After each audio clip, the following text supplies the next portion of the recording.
This one's kind of weird. Yeah. Definitely weird. So, gather around, fellow nerds. Let's discuss the Town of Light.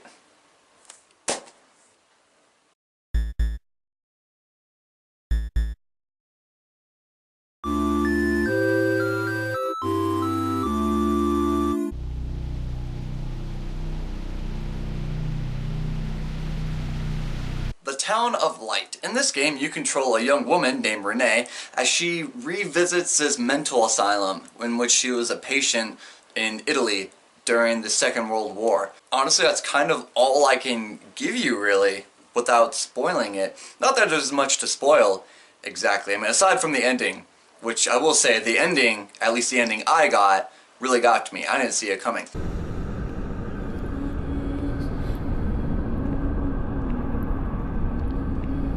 And I say the ending I got because this title does have different endings you can actually achieve, which I will give credit to the developers on kind of giving people incentive to replay it and choose different branching paths and whatnot. Aside from that, really all I can tell you about the story is that you're going back to this asylum to try and remember past events of what Renee experienced while she was there and to try and recollect her forgotten memories.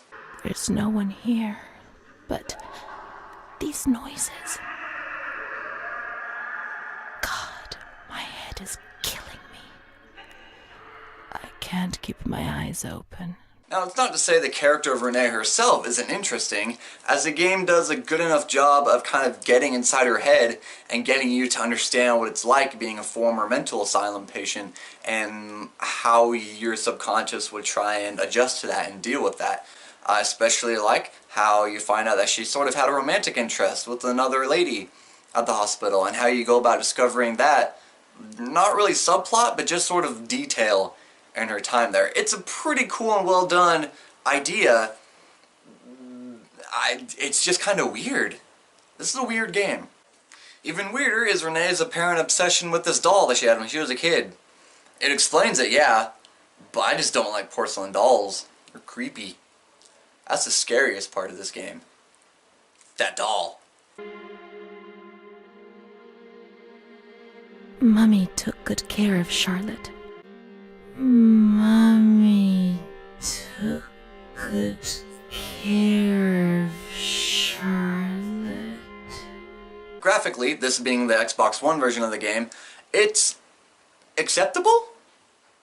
This obviously isn't a AAA massive budget game, but it's also not a small indie title. It's sort of in that triple C tier of games that exists. You know, not indie, not AAA, but in between. And you can definitely tell that it was a small but passionate team working on this. There is a lot of detail given to actually recreating the asylum that this game is based in, as the actual dilapidated building still exists in real life Italy. And the developers actually took trips to the asylum site, took photos and sketches to actually recreate the full-on building within the game. I do want to give them credit for that. While exploring the asylum, you do get a real sense this is an actual real building, and the building layout makes sense. It's not something that's just kind of cobbled together.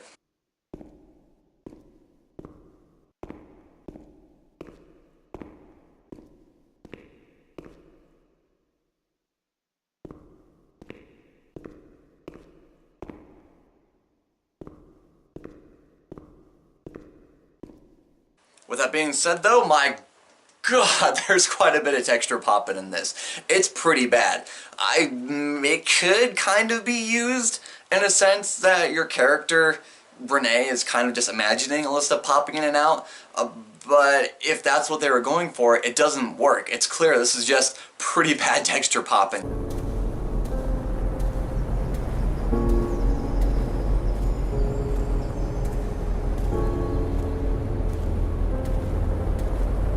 Also, there's not a whole lot of detail in the environments within the Town of Light. There's enough detail so that it's acceptable, and you can definitely tell that this small team who created the game were kind of pushing themselves.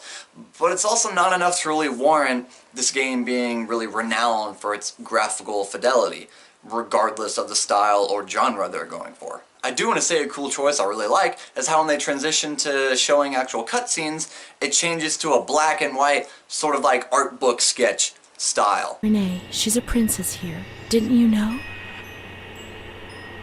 She told stories. She said there was a war out there. But they stared at me and frightened me. It's pretty cool, especially since you actually collect these diary entries from Renee's time in the hospital and prior when she was a little kid. You kind of explore it and read what went on in her more in-depth point of view. And these diary entries also change slightly depending on the choices you make. Intensification of ES therapy until we achieve results. No contact with the outside. That way nobody knew what was happening within these walls.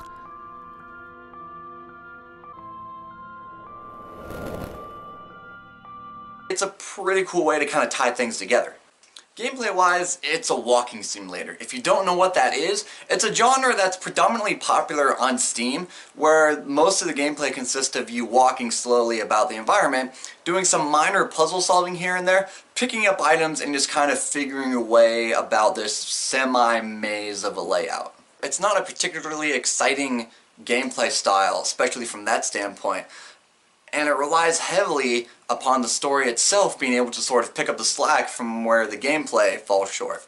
Unfortunately, like I said earlier, the Town of Light story sort of delivers. Part of that also stems from the voice acting, which ranges from, yeah, that's pretty good, to, can you please do another take? Why is that man here? Why doesn't she come to see me? Now, the setup of the dialogue choices within this game is actually fairly unique. Some people seem to not realize that Renee is sort of mentally messed up, and she refers to herself in both the first and third person. She has conversations with herself, I guess like other aspects of her mental psyche after her time in the asylum. And the dialogue choices you make, she's making with herself, kind of with and against herself. It's cool, and you can definitely tell how these dialogue choices will lead to the different endings later on. However, some of them don't really fit in with like your different dialogue trees. Like, for example, there's one where you're more sympathetic towards Renee, and then you're trying to go down that dialogue tree. But then you pick one choice that you thought would be sympathetic, but instead it's actually along the like more angry hatred type dialogue tree. It's like, what? I don't know, maybe the writing is a bit messed up, but it just doesn't fit all the time. Speaking of things not fitting all the time, here's a transition that makes absolutely no sense, and I just couldn't think of anything else to say.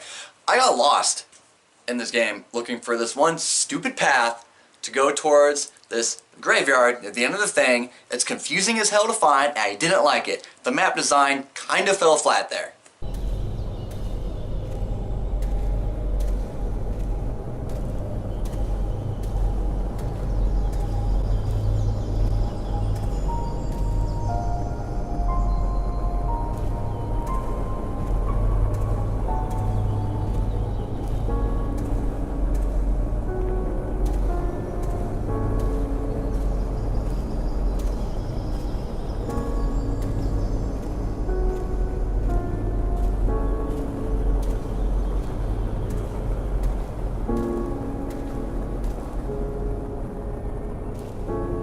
It's this little gap right here. How am I supposed to see that? How am I supposed to see that? It also doesn't help that even though the map design is kind of at times, it's also a fairly large-sized map, and the walking is so slow. I understand that's the point of walking simulators. That's about the exploration. But when the exploration is so slow-paced that you start to get bored with exploring the actual game, then it doesn't matter how realistic the asylum setting is, I'm going to get bored. The music is a nice touch though. It's really low-key, downplayed, and kind of just more sets the mood, like ambient noise. I quite like it.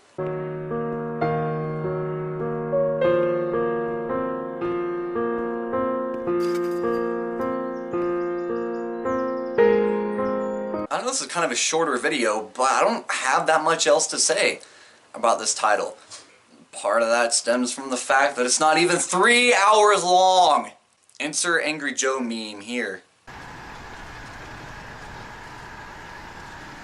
We learned so many things at school, and so we have to attend. How would we get on if we didn't? I do a lot of bad things.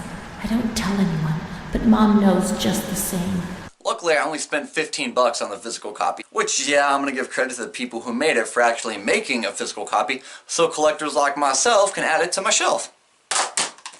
Ultimately, I'd say if you're a fan of these type of games and you want to explore something that's, while realistically intriguing, is a bit boring, or you just really want something more to add to your Xbox One library, because we all know Microsoft hasn't done that great of a job keeping games coming to the system, I could maybe recommend picking up, but since I'm ultimately giving it a 5.5 out of 10,